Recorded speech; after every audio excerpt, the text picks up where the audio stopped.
Hi guys, happy Friday. Hopefully you're watching this on Friday. It is time for another First Read Friday.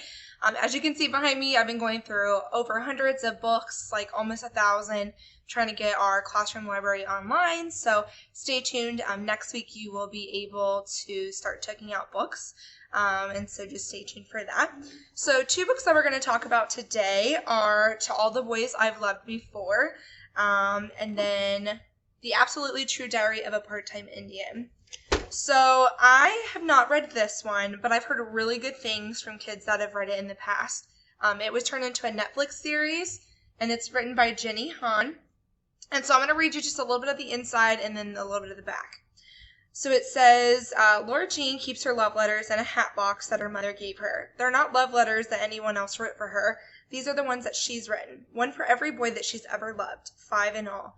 When she writes, she can pour out her heart and soul and say all the things that she would never say to them in real life, because her letters are for her eyes only. Until the day her secret letters are mailed, and suddenly her love life goes from imaginary to out of control. And so I was reading the first page or so that way I can kind of see what I'm going to get into.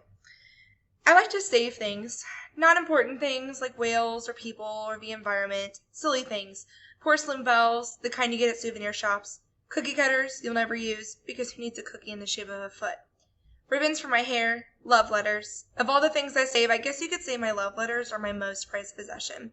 I keep my letters in a teal hat box that my mom bought me from a vintage store downtown. They aren't love letters that someone else wrote for me. I don't have any of those. These are ones that I've written. There's one for every boy I've ever loved, 5 in all. When I write, I hold nothing back. I write like he'll never read it, because he never will.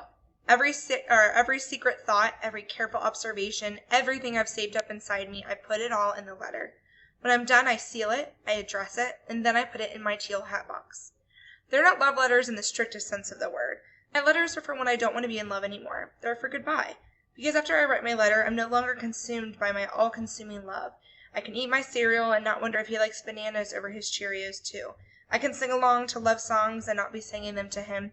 If love is like a possession, maybe my letters are like my exorcisms. My letters set me free, or at least they're supposed to.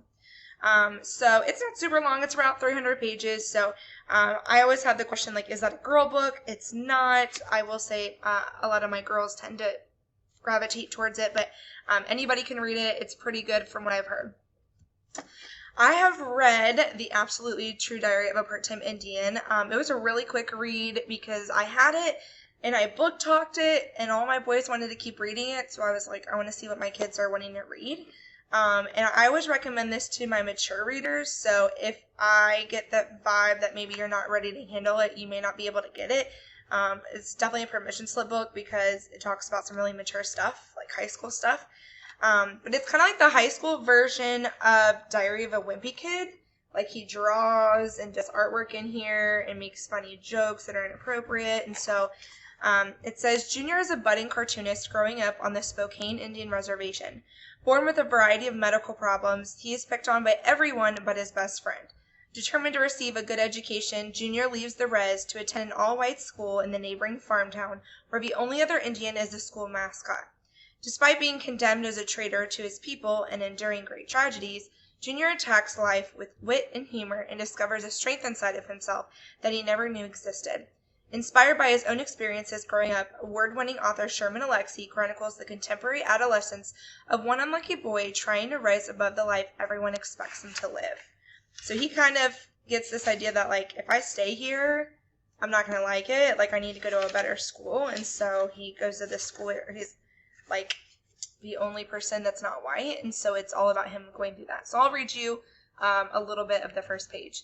It says, The Black Eye of the Month Club. I was born with water on the brain. Okay, so that's not exactly true. I was actually born with too much cerebral spinal fluid inside my skull, but cerebral spinal fluid is just the doctor's fancy way of saying brain grease.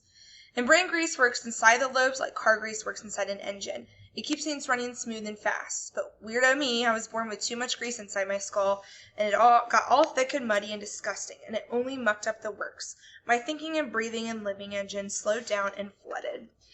My brain was drowning in grease, but that makes the whole thing sound weirdo and funny, like my brain was a giant french fry, so it seems more serious and poetic and accurate to say I was born with water on the brain.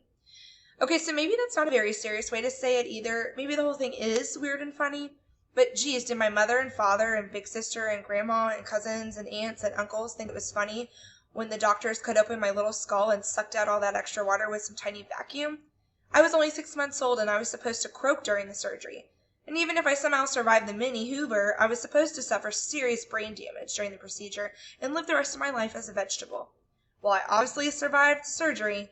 I wouldn't be writing this if I didn't, but I have all sorts of physical problems that are directly the result of my brain damage. First of all, I ended up having 42 teeth. The typical human has 32, right? But I had 42. 10 more than usual, 10 more than normal, 10 teeth past human. My teeth got so crowded that I could barely close my mouth. I went to Indian Health Service to get some teeth pulled so I could eat normally, not like some slobbering vulture. But the Indian Health Service funded major dental work only once a year, so I had to have all 10 extra teeth pulled in one day. And what's more, our white dentists believed that Indians only felt half as much pain as white people did, so it only gave us half the Novocaine. What a jerk, huh? So, this guy's really funny. There's a lot of boy humor in it. I read it and I really liked it, so I would definitely recommend it to those of you who liked like that Diary of a Wimpy Kid. So, check both of these books out. They're both in my library. I have multiple copies of each. So if this is something that you would like to check out, let me know. And happy reading.